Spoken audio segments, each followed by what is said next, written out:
अचानक पूरे हॉल की लाइट एक झटके से बंद हो गई। चारों तरफ अंधेरा छा गया और कुछ पल के लिए ऐसा लगा जैसे समय ही थम गया हो। लोगों की घबराई हुई आवाजें पूरे हॉल में गूंजने लगीं। कोई अपने मोबाइल की फ्लैशलाइट जला रहा था तो कोई इधर उधर देखकर समझने की कोशिश कर रहा था कि आखिर हुआ क्या है। तभी अंधेरे के बीच किसी के गिरने की तेज आवाज आई। कुछ सेकंड बाद बिजली वापस आई तो सबकी नजर एक ही जगह से जाकर ठहर गई। सामने आरमी जमीन पर गिरी हुई थी। उसके चेहरे पर दर्द साफ दिखाई दे रहा था। तभी डीसी राज तेज कदमों से उसकी तरफ बढ़े और घबराते हुए बोले, अरे ये क्या हुआ? आपको कहीं चोट तो नहीं लगी? मैं सच में बहुत शर्मिंदा हूँ। पता नहीं अचानक लाइट कैसे चली गई। आरमी ने धीरे धीरे उठने की कोशिश की, लेकिन उसके चेहरे पर दर्द साफ झलक रहा था। उसने चारों तरफ देखा और गहरी सांस लेते हुए कहा, मुझे किसी ने धक्का दिया था, मैं खुद से नहीं गिरी।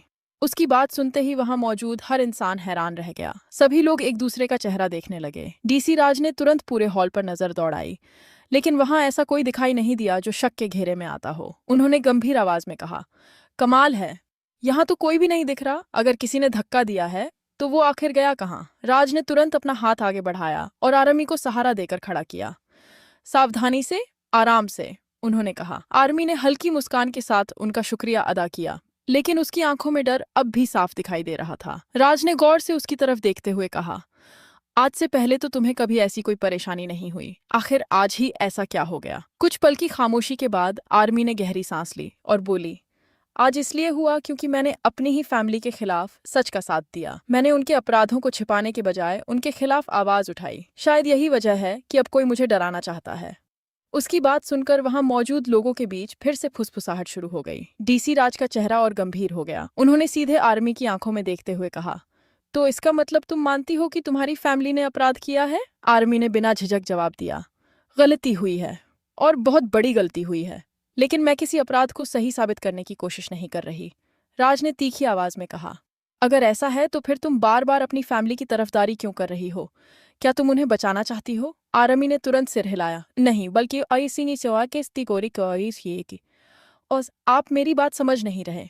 मैं अपराध को नहीं बल्कि अली पमगियो ईसा का ये स्टाइल के दो बेगुनाह लोगों की जिंदगी को बचाने की कोशिश कर रही थी। मैं सिर्फ इतना चाहती थी कि राज और नायरा की शादी पूरे समाज के सामने तमाशा न बने, लेकिन मैं इसमें सफल नहीं हो पाई। राज ने गुस्से में कहा, हम यहाँ किसी छोटी बात की चर्चा नहीं कर रहे, हम 100 करोड़ रुपए के दहेज की बात कर रहे हैं।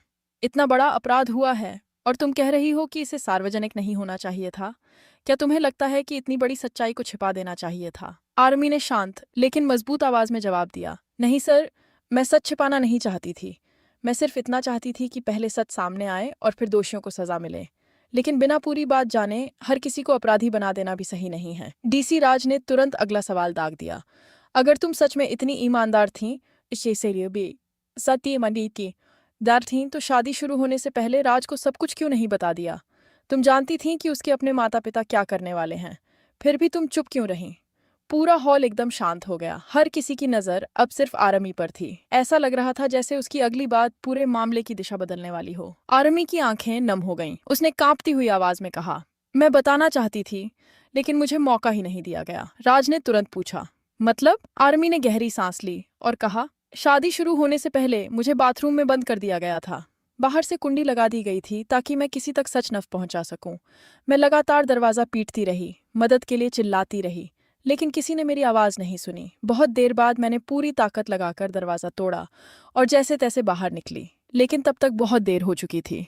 शादी का मंडप एक जंग का मैदान बन चुका था। आर्मी की यह बात सुनते ही पूरे हॉल में सन्नाटा छा गया। किसी को विश्वास नहीं हो रहा था कि सच को दबाने के लिए कोई इतनी बड़ी साजिश भी कर सकता है। लेकिन सबसे बड़ा सवाल अभी भी बाकी था। अगर आर्मी को सच बोलने से रोकने के लिए बाथरूम में बंद किया गया था, तो आखिर वह व्यक्ति कौन था जिसने यह सब किया? और क्या वही इंसान अभी भी इस हॉल में मौजूद था जो अंधेरे का फायदा उठाकर उसे फिर से चुप कराने की कोशिश कर रहा था? यही सवाल अब इस कहानी को पहले से भी ज्यादा किसी ओ सही क्या पहले से भी ज्यादा रहस्यमय और खतरनाक बना चुका था।